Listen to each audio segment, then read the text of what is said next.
एही भिडियो रे आमे भूताणु विषय रे आलोचना करिबा। वर्तमान जेतेबेले आमे भूताणु विषय रे आलोचना करूचे प्रथम प्रश्न आम मन रे आसुचे कि भूताणु सजीव कि निर्जीव। एही प्रश्न को नहीं वैज्ञानिक माने बहुत असुविधार सामना करिसंती। शेषरे वैज्ञानिक माने एही सिद्धांत रे पहुंचिले कि एमाने सजीव और निर्जीवर सीमारेखा सेमाने वास्तव रे अजब अटंती। सजीव और निर्जीवर सीमारे माने कौन एही वीडियो रे आमे भल भाबरे या विषय रे बुझिबा। एबे आमे प्राथमिक स्तर रु आरंभ करिबा। मने कर एइटा गोटे भूताणु, तेबे एही भूताणु केते बड़ होई पारे ना एहा 10 नानोमीटर रु 100 नानोमीटर पर्यंत होई पारे। गोटे मिनिट, तुमे केमिति जानिलो कि एही नानोमीटर केते बड़ होई परिबो? ओके, 1 नानोमीटर हेउछि गोटे माइक्रोमीटर रो 1000 भागरो गोटिए भाग एवं जदि आमे मिलीमीटर रे प्रकाश करिबा तेबे 10 लाख भागरो भागे हेबो। जदि मु एहा को माइक्रोमीटर रे लिखिबी तेबे 1/100 माइक्रोमीटर रु 1/10 माइक्रोमीटर पर्यंत ये हेई परिबो। तेबे तुमको एठी गणित पढ़िला बलिया फील होउथिबो बा अनुभूत होउथिबो, किंतु सेमिति नुहे। एहा को मु सरल भाषा रे बे बुझेई दउछि। मने कर तुमे गोटे बैक्टीरिया को नेलो, एहा को 100टी छोट छोट खंड रे काटिलो। गोटिए खंड भूताणुर आकार परि हेबो बा गोटिए खंड जेतिकी मिलिबो ताहाई होउछि भूताणुर आकार। एहा ही हेउछि सरल भाबरे बुझिबार गोटिए मात्र बाट। तेणु भूताणु कोन ना एहा बहुत बहुत बहुत छोट होई थाए। बैक्टीरिया और प्रोटोजोआ मानक ठारो मध्ये छोट होई थाए। देखो एमानक आकार एते छोट होई थाए जे आमे तांको साधारण परीक्षागार रे आमे देखि परिबा नाही। एहा को देखिया पई हमकु इलेक्ट्रॉन माइक्रोस्कोप रे दरकार होई थाए। तेबे एही भूताणु काहाकु काहाकु नै कि गठित ना एथिरे डीएनए एवं आरएनए तथ्य गच्छित थाए एवं एही तथ्य गोटे सुरक्षाप्रद प्रोटीन आवरण द्वारा आच्छादित होइके थाए। तेबे भूताणु कोष धारण करि न थांदी, कोष झिल्ली किबा कोष अंगिका भी न थाए। एहा केवल डीएनए आरएनए और एक प्रोटीन आवरण को नै कि गठित होई थाए।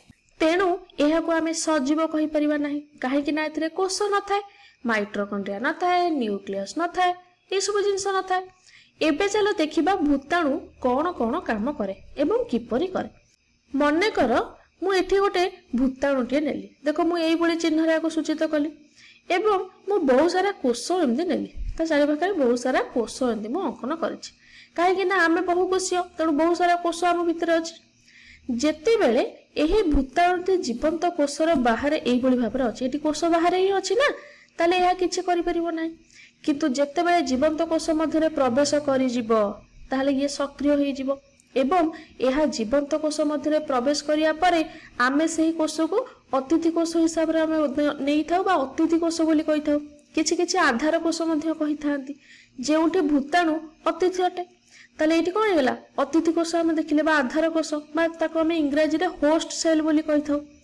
किंतु जीवकोषर बाहरे भूताणु निर्जीव थिला, किंतु जीवकोष भितर प्रवेश कला परे यह जीवंत परि कार्य आरंभ कला बा को आमे सजीव बोली कहिले।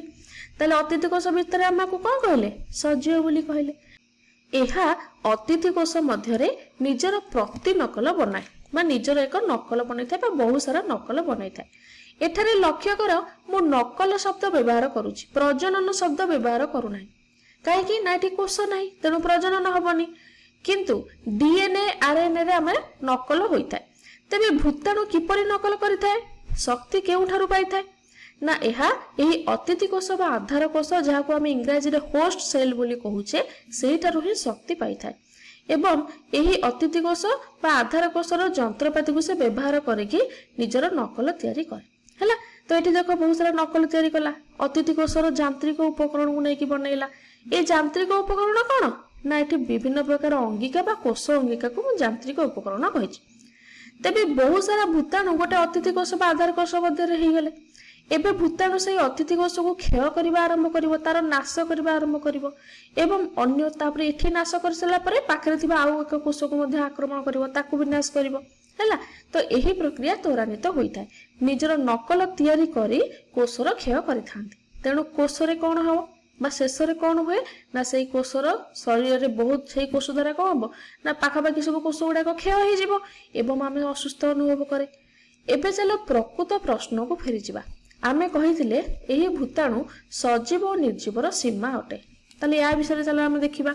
देखो आधार कोष बा अतिथि कोष बाहर माने निर्जीव परि काम करथांती, किंतु अतिथि कोष बा आधार कोष भितरे सजीव परि काम करथांती जाके जीवंत प्राणी सहित समान।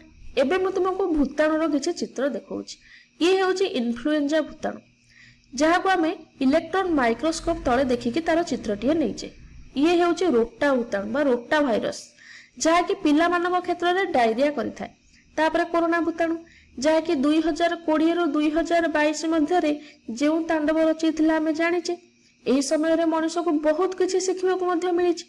एबे चलो आमे आउ किछि भूताणु विषय रे जानिबा। देखो जहाँकि बहुत भलो एवं आम काम रे आसी थांती बा हमको सहायता करिथांती, जहाँ को जीवाणु भक्षक भूताणु बा बैक्टीरिया फेज बोली आमे कहिथाउ। एही परी ताहा देखिया को हिथाय। मु जेटु चित्रटे देखिचा गोटे बड़ करके मु देखौछ। देखो ताले एहा कोन करे ना एहा बैक्टीरिया को आक्रमण करिथाय एवं बहुत सारा पशु मानक पई एहा भलो होइथाय। केमिति ना पशु मानक शरीर थिया बैक्टीरिया बा जीवाणु मानक से कोन करता ना क्षय कर देइथाय। ताले ये होची बैक्टीरिया, ये जीवाणु आकु कोन कला ना जीवाणु भक्षक जो भूताणु अछि आकु एमिति मारि देला। तो जीवाणु को क्षय करले पशुर शरीर को रक्षा कला। ताले यह प्राणी कोष को आक्रमण करे, केवल बैक्टीरिया को जीवाणु को मारे, किंतु प्राणी कोषर कौन क्षति करे ना। यही उपाय से कौन करे ना जीवाणु को मारी थाए, किंतु जीवकोषर किछि क्षति न करे।